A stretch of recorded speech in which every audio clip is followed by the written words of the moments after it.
अपने स्ट्रेस को, अपने एंगर मैनेजमेंट के लिए आपको प्रयास करने की जरूरत पड़ेगी। जल्दबाजी में कोई डिसीजन नहीं लेना चाहिए, कोई ओपिनियन फॉर्म नहीं करनी चाहिए उनके बारे में कि ये आदमी तो बुरा है, ये आदमी तो इस तरह का है। तो विशेष ध्यान रखना है कि आपकी टीम ना टूट जाए। शादी की बात करें तो बहुत ज्यादा अच्छा साल नहीं है।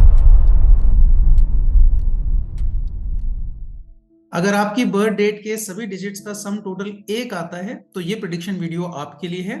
साल 2025 आपके लिए आपके जीवन में किस तरह के ट्रेंड्स लेकर आएगा, किन बातों का आपको ध्यान रखने की जरूरत होगी, किस तरह से किन उपायों को करके आप इस साल का भरपूर लाभ ले सकते हैं, इन सभी बातों को जानने के लिए आपको ये वीडियो पूरा अंत तक देखने की जरूरत होगी। तो साल 2025 आप लोगों के लिए एक ट्रांसफॉर्मेशन का साल है। इस साल में आप लोग अपने स्किल्स को और बेहतर करेंगे, अपनी अप्रोच में बदलाव लेकर आएंगे, अपनी कमियों को पहचान कर उनको सुधारने का प्रयास करेंगे ताकि आपके जीवन में जो और अच्छी अपॉर्चुनिटीज आने वाली हैं, आगे आ सकती हैं, उनको भी आप ग्रैब कर पाए, उनका भरपूर लाभ ले पाए। इस साल में जो लोग स्पेशली म्यूजिक और सिंगिंग, डांस, इस तरह के परफॉर्मिंग आर्ट से रिलेटेड हैं, क्रिएटिव आर्ट से रिलेटेड है, ग्राफिक डिजाइनिंग, ये सब फील्ड्स में है, वो लोग और अपने को बेहतर करने के लिए एडवांस नॉलेज गेन करने की जरूरत भी होगी और वो करेंगे भी, और इससे उनको ज्यादा प्राप्तियां भी होंगी, आपके गेन से ज्यादा बेहतर हो जाए। तो यहाँ पर इस साल में आप एक पूरी तरह से बदले हुए इंसान नजर आएंगे। साल का अंत होते होते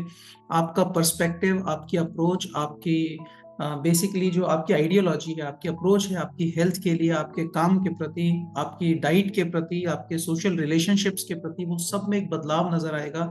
और वो बदलाव इनएविटेबल है, वहां पर उस बदलाव को आपको लाना भी चाहिए और आपको लाना पड़ेगा। तो आपको सबसे पहली बात तो ये होगी कि आपका अगर कोई क्रिटिसाइज कर रहा है, आपको आपकी कोई कमी बता रहा है, या आप खुद आप अपनी आपको महसूस हो रहा है कि मेरे इस पार्ट पे कमी रह गई, मेरी परफॉर्मेंस यहाँ पर वीक हुई, आपको उन कमियों को एक्सेप्ट करना होगा, उस क्रिटिसिज्म को एक्सेप्ट करना होगा, उस व्यक्ति को भी एक्सेप्ट करना होगा, और उन कमियों को पहचान के उनको सुधारने के लिए आपको प्रयास करना होगा। और उसके अलावा जो भी जो आपके रिलेशनशिप्स हैं, वहां पे भी आपको इस बात का ध्यान रखना होगा। आप अदरवाइज एक कॉन्फिडेंट डिसीजन मेकर हैं। Number one, person are known for their decision making. आप एक अपने अपने डिसीजंस खुद लेना पसंद करते हैं, लेकिन इस साल में आपको आपको अपने डिसीजन के अलावा सेकंड ओपिनियन लेने के प्रति भी आपको तैयार रहना होगा। आपको सेकंड ओपिनियन जरूर ले लेनी चाहिए। कोई भी आपके इंपॉर्टेंट फाइनेंशियल डिसीजन है, बिजनेस डिसीजन है, या लाइफ के डिसीजन हैं, मैरिज है, कोई भी और चीज है, उसके लिए आपको एक सेकंड ओपिनियन जरूर ले लेनी चाहिए। इस साल में आपको हो सकता है जो लोग आपको कोई रास्ता दिखाएं या कोई सलाह दें या कोई चीज आपको टोके, उनसे आप या उनके किसी व्यवहार के कारण आपको बुरा लग जाए, आपके नियर एंड डियर वंस जिनसे आप अदरवाइज प्रेम करते हैं, आप उनसे स्नेह रखते हैं, आपकी दोस्ती है, रिलेशनशिप है, और हो सकता है उनके किसी बात पे आप उनसे नाराज हो जाएं, लेकिन आपको जल्दबाजी में कोई डिसीजन नहीं लेना चाहिए, कोई ओपिनियन फॉर्म नहीं करनी चाहिए उनके बारे में कि ये आदमी तो बुरा है, ये आदमी तो इस तरह का है, ये ऐसी सोच रखता है, ये मेरे को मेरे बारे में बुरा सोचता है। ऐसी कोई भी ओपिनियन, ऐसी कोई धारणा अपने मन में ना बनने दें। उस व्यक्ति को भी मौका दें, एक सेकेंड ओपिनियन, एक सेकेंड चांस भी जरूर दें। और जल्दबाजी में ना तो कोई निर्णय करें, ना कोई धारणा बताएं, क्योंकि बाद में आपको महसूस होगा कि शायद ये बात सच नहीं थी, this was totally other way around, ये एक अलग दूसरी तरह से बात थी और मैं इसको गलत समझ गया था। तो इस बात का स्कोप अपने पास जरूर जरूर रखें।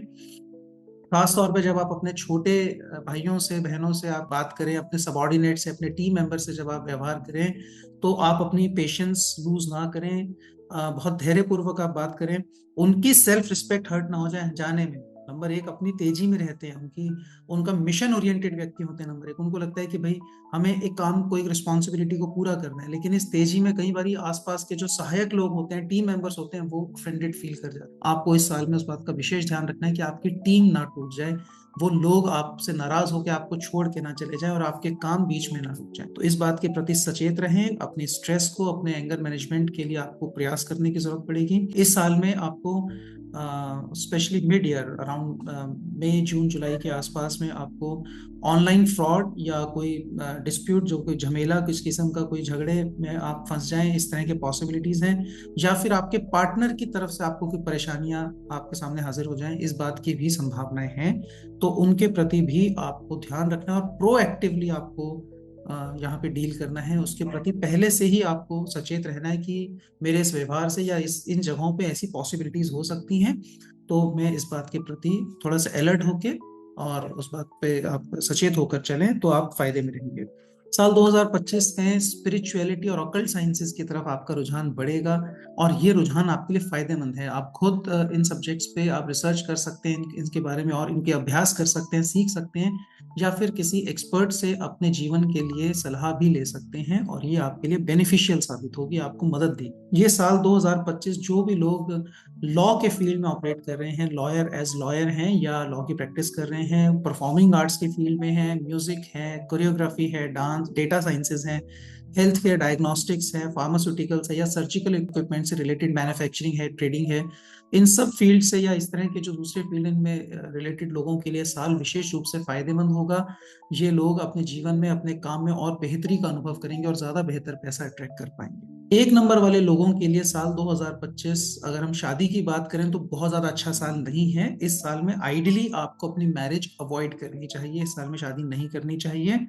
और अगर आपको शादी करनी ही है, बहुत आपको आप अवॉइड नहीं कर सकते हैं, तो फिर आपको जो भी आपके सामने प्रपोजल है, जो मैच आपके सामने है, जिस व्यक्ति के साथ आप शादी करने जा रहे हैं, उनकी कंपैटिबिलिटी को आप थॉरली चेक करें या करवा लें। स्पेशली न्यूमरो वास्तु के जो 5 पॉइंट कंपैटिबिलिटी एनालिसिस टेक्निक है, उसके बेसिस पे आप उसको चेक जरूर करवा लें।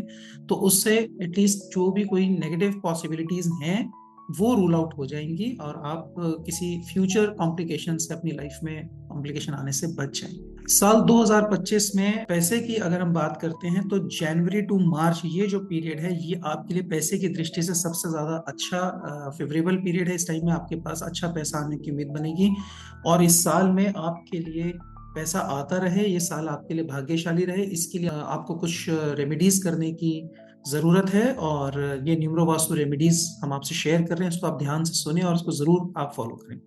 तो इस साल में आपके लिए वाइट कलर के साथ ब्लू, ब्लैक और ग्रीन, सफेद रंग के साथ नीला, काला और हरा रंग, ये रंगों के कॉम्बिनेशन आपके लिए बहुत लाभदायक कॉम्बिनेशन बनाते हैं।